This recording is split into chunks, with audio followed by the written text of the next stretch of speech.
પાટીદાર સમાજના ઉગ્ર આંદોલન અને પોલીસ સ્ટેશનના ઘેરાવ બાદ દીકરીના અપહરણનો જે કેસ હતો એ સરથાણા પોલીસ પાસેથી લઈને સુરત ક્રાઇમ બ્રાન્ચને સોંપી દેવામાં આવ્યો છે। શું છે સમગ્ર મામલો તેની વિગતે વાત કરશું। નમસ્કાર, હું છું પ્રથમ મોદી, આપ જોઈ રહ્યા છો નિર્ભય ન્યૂઝ। સુરતમાં પાટીદાર સમાજની 17 વર્ષની દીકરીના અપહરણ થયાની ફરિયાદને 35 દિવસથી પણ વધુ સમય જે છે વીતી ગયો હતો। પોલીસ દ્વારા કોઈ પણ પ્રકારની જે અસરકારક કાર્યવાહી કરવામાં ન આવતા સમાજમાં ભારે રોષ ફેલાયો હતો, જે બાદ આ મામલે હવે પાટીદાર સેવા સંઘ દ્વારા એક મીટિંગનું આયોજન કરવામાં આવ્યું હતું અને મીટિંગના પૂર્ણ થયા બાદ ભેગા થઈને પાટીદાર સમાજના લોકો સરથાણા પોલીસ સ્ટેશનનો ઘેરાવ કરી પોતાનો રોષ વ્યક્ત કર્યો હતો।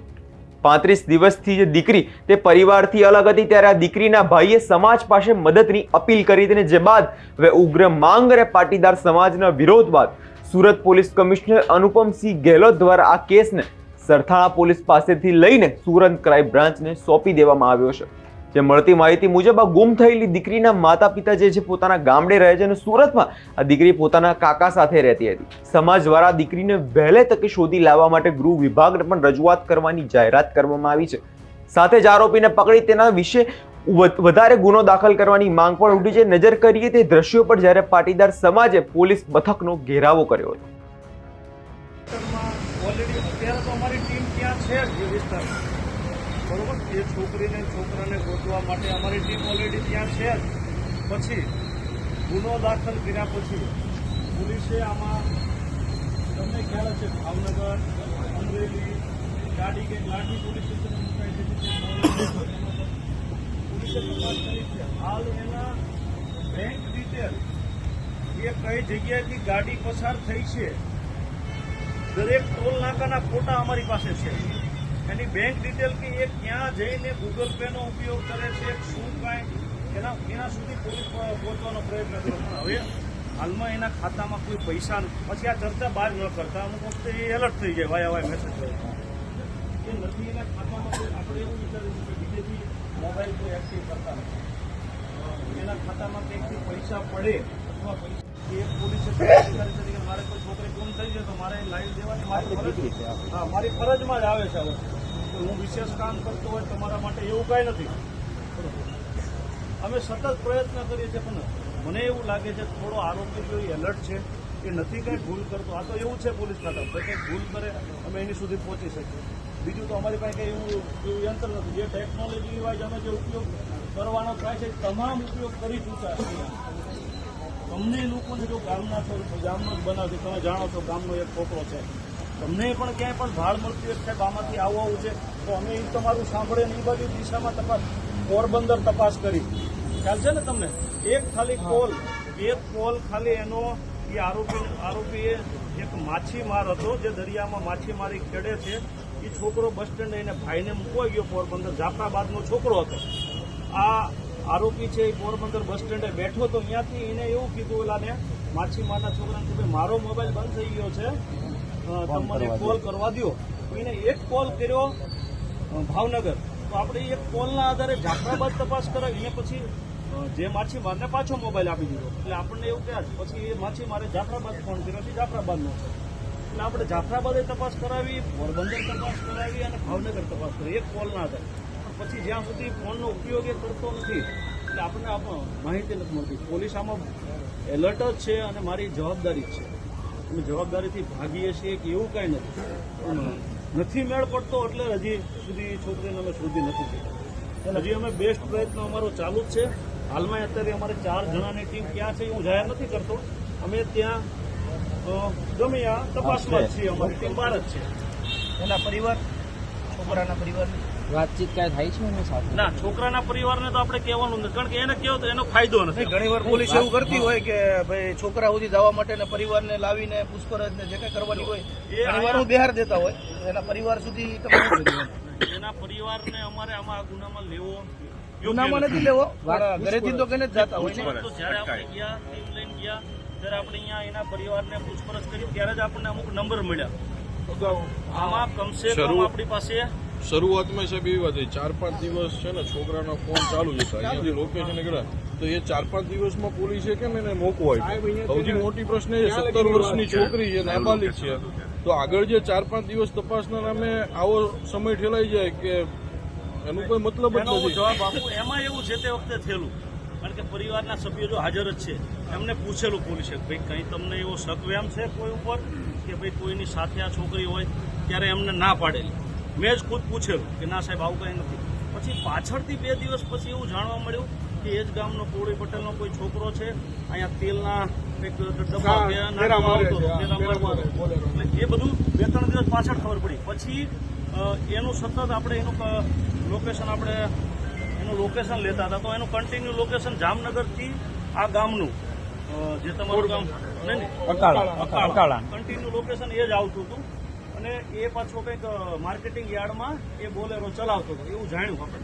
એટલે પોલીસને આ સ્ટોરી સાચી છે ને? તમે સંદીપભાઈ, તમે મને કહેતા હતા, આપણે વાત થઈ હતી કે એને અહીંથી પીએસઆઈ સાહેબે ફોન પણ કરેલો, એને એમને કીધું હા, એ જ વાત કરવા એ જ આવો. લાઈનમાં એને એ કોન્ફરન્સનો કોલ ચાલુ હતો, એની હારે વાત ચાલુ હતી, તો એને તાત્કાલિક પણ હું એ જ લાઈનમાં હું જાઉં છું, એ જ વાત કરું છું કે જ્યારે એનું કન્ટિન્યુ ત્યાંનું જ આવતું હતું, એટલે કોઈ પહેલી દ્રષ્ટિએ શક પણ લાગતો નતો. ને આપણા તરફથી કોઈ એવું નથી કીધું કે આ જ આરોપી છે કે આ જ લઈ ગયો છે. ઓલરેડી એ મેરિડ હતો.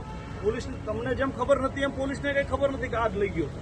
લઈ ગયા પછી કન્ટિન્યુ એનું જે રોજને રોજ આપણે કોલ ડિટેલ જોતા હતા ને કે ભાઈ પેલા વાત પૂરી કરું, બીજાને ઓલો અધવચ્ચેથી પ્રશ્ન ન રહે. જે કન્ટિન્યુ એનો હાપાથી એ અકાળા જ્યાં જતો હતો, કન્ટિન્યુ એ જ જતો હતો એ રૂટે, બરોબર. પછી પોલીસને એવું મેં તમને રોકું સાહેબ, તમે જયારે કીધું ઓલો છોકરાનું, ત્યારે આ સાહેબે એને ફોન કર્યો હતો, આ છોકરો છે એમ ફોન કર્યો હતો, એ છોકરાને ત્યારે જ ફોન કર્યો ને તમે જાણ ત્યારે કેમ તમે ત્યાંના પોલીસ વાળા પાસે ઉચકાયો નહીં? સંદીપભાઈ ઉભા રહો 2 મિનિટ, હું તમને રોકું છું. સંદીપભાઈ, અમે કીધું કે મને કોલ ડિટેલ આપી, અમે વેરીફાઈ કર્યું કે ભાઈ હા આની હારે કોલ ડિટેલ વાત થતી હતી. પછી પીએસઆઈ સાહેબ એમ કીધું, એને ફોન પર વાત કરી. એ હજી પેલાની વાત છે. અચ્છા, આ ત્યાર પછી હજી સાહેબ ઈ આગળમાં આવે છે.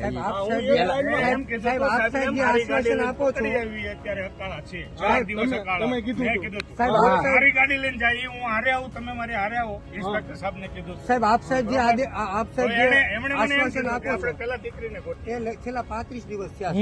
હવે આશ્વાસન થી સંતુષ્ટ નથી એટલે 500 જણા લાગતું વળગતું નથી ને, ગોત્ર મળે છે માત્ર કે આ ગોત્રમાંથી આવીએ છે. 7, 8, 10, 15, 20 પેઢી નથી મળતું.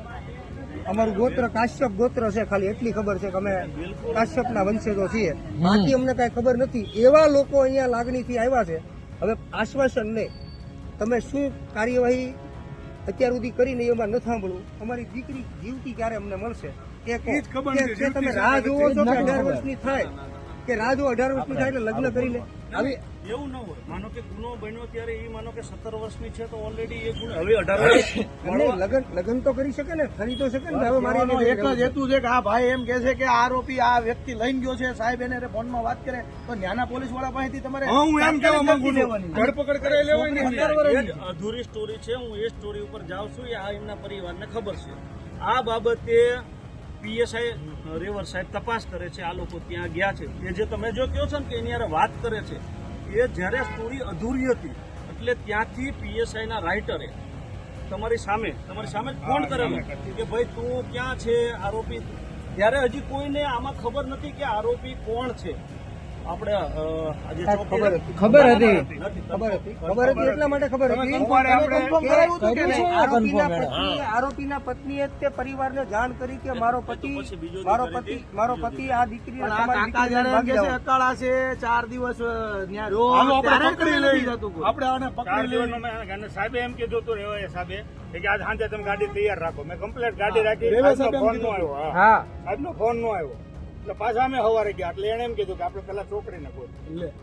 એટલે સસ્પેક્ટ તો હતો જ તે, પણ સસ્પેક્ટ રાખવો નથી એની જોવું છું આ વસ્તુ. કોઈને ખબર નથી. મેં પીએસઆઈ ને પછી પૂછ્યું તો આ બધા મારી પાસે આવ્યા હતા એટલે મેં પીએસઆઈ ને બોલાવ્યા, એના રાઇટર ને પૂછ્યું કે અને પીએસઆઈ આપણે ગુનેગારને ફોન કરવાની ના પાડી હતી, પણ ઓલા રાઇટર જે છે ને હિસાબથી એમ ભૂલ થઈ ગઈ એટલે એને મગજ હલી ગયો. ઓલો નંબર ગોતતા હતા ને એના હિસાબે એટલે એને રિંગ કરી દીધી અને ઓલો પછી નાચે છે. એને એવો એનો વાંધો હગવાલો નથી. હશે કોઈ. એનો એનો વાંધો નથી. હગવાલો આ ગુજરાત પોલીસ પાસે તમામ સુવિધા છે. તમારે નાના લોકલ પોલીસ સ્ટેશન જાણ કરો તો જડતી થઈ. હા તોય પકડી લે. તમારે પકડવા જવાનું જ નથી આવતું. પછી લેવા જવાનું હવે તમારે. પણ ત્યાં સુધી કન્ફર્મ નતો કે આરોપી આ આ એમ કે છે કે આ એ તો છે જ ને. સાહેબ હવારે આપણે જીઓમાંથી નંબર કઢાવ્યો એટલે હવારે એના જ નંબર આવ્યા હતા. તમે કઈ confirm કરી લીધું તો? સસ્પેક્ટ થઈ ગયું ને નંબર નીકળ્યો કોલ હિસ્ટ્રીમાં એ નંબર અમે સસ્પેક્ટ કઢાવીને આપ્યા હતા કે ભાઈ આ નંબર છે ને આ નંબરની છેલ્લે વાત થઈ છે ને છેલ્લે આ નંબરથી આનો સંપર્ક થયો છે ને પરિવારે તો વેરીફાઈ અને કર્યો કે આ એ આરોપી છે. છતાંય અને એની ઈ જે છોકરો લઈને જતો રહ્યો છે એમની વાઈફે અહીંયા આના પરિવારજનોને જાણ કરી જાણ કે કરી. મારો પતિ છે એ તમારી દીકરી લઈને જતો રહ્યો છે ત્યાં સુધી વેરીફાઈ થઈ જાય છે પણ પગલા લેવાયા નહીં. પોલીસ તો આમાં પોલીસ ઉપર અમે કોઈ શંકા નથી કરતા પણ એનો હગોવાલો આમાં સ્ટાફમાં તમારા સ્ટાફમાં કોઈ હગોવાલો છે એનો? તો 35 દિવસ ફૂલિંગ બેદરકારી હોય ને એવું સાહેબ સ્પષ્ટ છે. 17 વર્ષની દીકરી બાબતે પોલીસ સજાગ નથી કામગીરીમાં, એ બાબત આમાં સ્પષ્ટ છે. એવું નથી, પોલીસ આમાં એલર્ટ જ છે. એલર્ટ હોય તો સાહેબ રિઝલ્ટ મળે. નથી. 35 દિવસ જીવે સમય છે ન થાય. કે કોઈની વેચી નેતાની નાખી. દીકરી ગઈ હોય ને 5 દિવસ ન થાય. અરે દીકરી જીવે છે કે 35 મરી દિવસ ગઈ વહી ગયા ને વેચી જવાબ નાખી. નથી આપતા. ખબર છે. અને આતંકવાદી ભૂલ ન કરતા હોય તો તમે પકડી લો છો કે નથી પકડી લેતા એ કોઈ ફોન નથી કરતા એ બેંક ટ્રાન્ઝેક્શન નથી યુઝ કરતા તમે આ કીધું કે ભાઈ બંધ થઈ નામ ગયું છે કે આ વ્યક્તિ છે આ તમે કહો છો એ બંધ થઈ ગયું એટલે તમને મળતું નથી તૈયાર હતી. વાહ. એમ કે છે ગાડી રવૈયા સાહેબ શું નામ છે હા પીએસઆર રવૈયા એમ કે છે કે ગાડી તૈયાર કરો. 38 વીઘા તમારે જમીનમાં ગાડી ખેતી તૈયાર કરે છે નથી પરિવાર. ગામડે નાનો છે પરિવાર અત્યારે ગામડે એમને છે તમારી મા બાપ સામે મને એના ફોન એના કરીને મમ્મી કીધું કે પપ્પા બારે આવ્યા આવ્યા. જ નથી. તમારી સામે એક વાર પણ આવ્યા નથી. હું જ એ આવી નથી શકતા એ આવી કોને નથી નથી વાપરતા? સવારે ટિફિન લઈને જાવું કે અહીંયા રોજ રોજ આવું તમે કયો હવે સાડા ત્રણ એના પરિવારને ધંધો ગુનો અહીંયા દાખલ કે કર્યો છે, અહીંયા પરિવારને અમારે બોલાવો ને. અહીંયા રોજ જવાબ લેવા આવું. અને એના મમ્મી ડેઈલી રોવે છે રાત આખી મારી કાકી થાય ડેઈલી રોવે છે કે મારી દીકરી જીવતી છે કે નહીં એમ પૂછે અમારે લાવવાની મારી પાટીદાર સમાજની 17 વર્ષની સગીરા જે અપહરણ થયા અને 35 દિવસથી પણ વધુ સમય થઈ ગયો છે પણ હજુ સુધી તેનો કોઈ પણ અતોપતો લાગ્યો નથી. ત્યારે સરથાણા પોલીસ સ્ટેશનના પીઆઈ સામે કાર્યવાહી માટે પાટીદાર સમાજ દ્વારા સવાલો કરવામાં આવી રહ્યા છે. અપહરણ જેવી ઘટના હોવા છતાં તાત્કાલિક કાર્યવાહી ન હોવાને કારણે સુરત પોલીસ અને કમિશનરે સરથાણા પોલીસને પીઆઈ બીપી કરપડાનો ઉધડો લઈ લીધો હોવાની પણ અત્યારે હાલ ચર્ચાઓ ચાલી રહી છે. આ વિષયને લઈને તમારો શું અભિપ્રાય છે તે કમેન્ટ કરી જરૂર જણાવજો અને અમારી ચેનલ નિર્ભય ન્યૂઝને લાઇક શેર અને સબસ્ક્રાઇબ કરવાનું ભૂલશો નહીં.